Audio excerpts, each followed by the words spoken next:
Eddie, you seem genuinely excited about this fight. I mean, naturally, you're going to be excited about every promotion, but with these two heavy hitters, you expect to hear the final bell by any chance? No, I sell for a living. Sometimes you sell great shows, sometimes you sell average shows, but when you sell great shows and great fights, it's so much easier to sell. You talk with passion, because this is an unbelievable fight.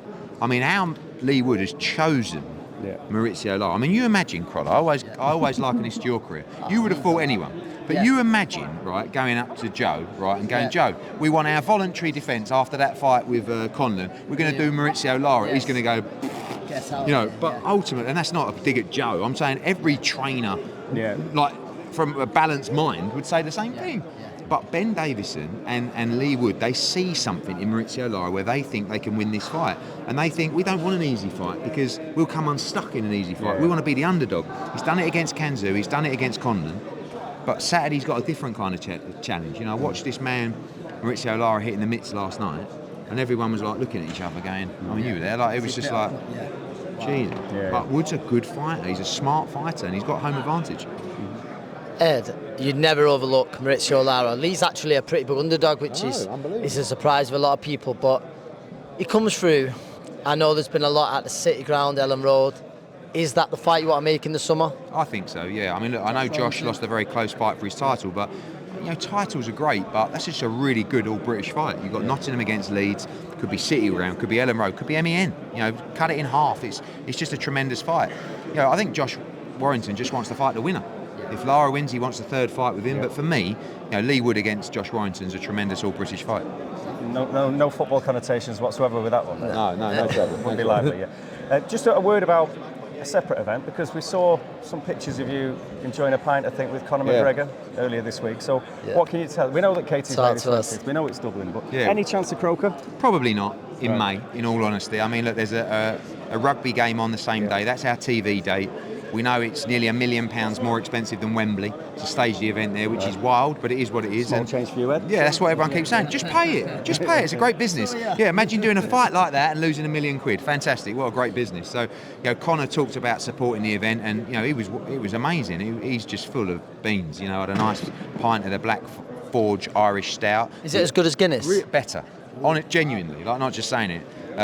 But it was just mad being around him. Imagine watching a Conor McGregor press conference, and basically that was what it was like at dinner, like being in that world. He's a character, he's a great promoter, and he genuinely loves Katie Taylor. He wants to help, and I'm sure he'll be a big part of the show. Ed, I was lucky enough to be there in New York when she fought Serrano.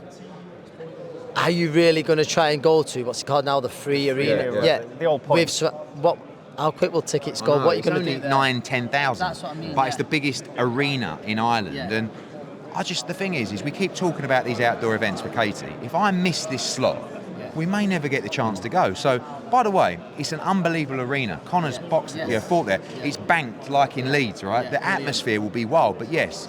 We won't be very popular because the tickets are going to go on day one, but I just want to make it happen. Katie said to me, I want Amanda Serrano, I want Chantel Cameron.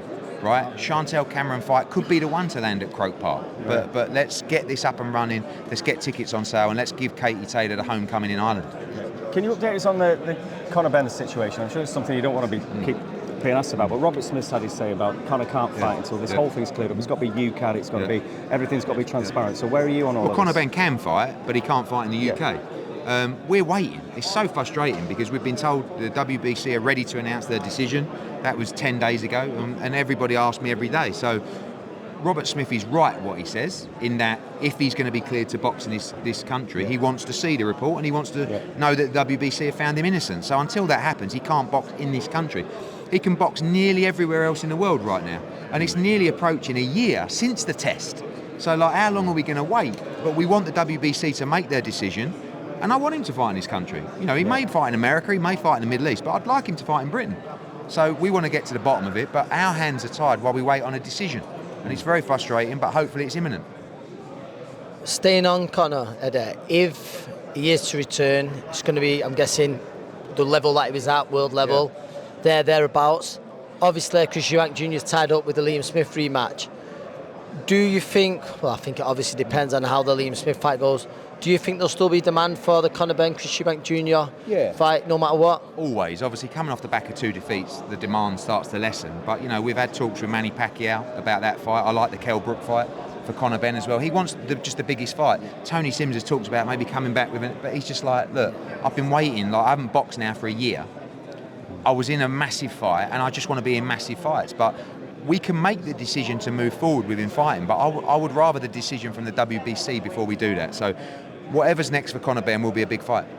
Just final one about the big lads, because we like to always bring them into play. With Anthony Joshua, we know where he is next, April the 1st and everything with Franklin, but there's chat about Usyk and Fury if it does happen, if it doesn't happen, and is Joshua kind of in pole to jump in there as far as you're concerned? You know, sometimes fights like that get made when you least expect it. Yeah. So all I said was, if they can't make that fight, we would sign for that fight now in the summer.